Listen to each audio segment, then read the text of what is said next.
Hello everyone and welcome back to my channel Edmund Daros, and for today's quick tutorial I'm going to show you guys on how to turn off the nightlight features on your Windows 11 or Windows 10 computer.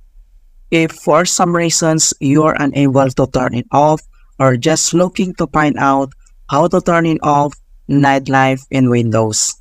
And without further ado, let's go ahead. So all you have to do is to open up on the search menu, and then dito ay kailangan mo na i-type yung settings, and then click mo na dito yung open, and then next step ay kailangan mo lang select dito yung system, and then dito sa right side makikita mo kaagad dito yung display.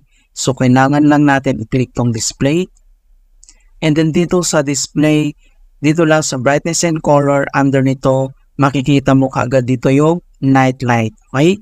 So, use warmer colors to help black blue light.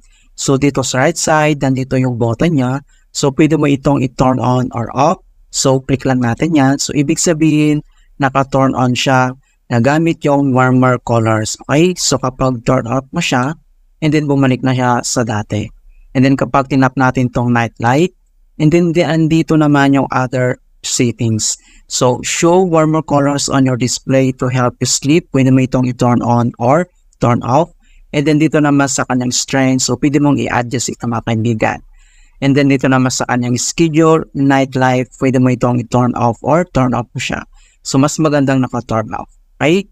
So, ganun lang po kasimple on how to fix nightlight not turning off in Windows 11 or Windows 10. And please don't forget to like this video, subscribe to my channel for more quality content. Thank you guys and see you in my next tutorial.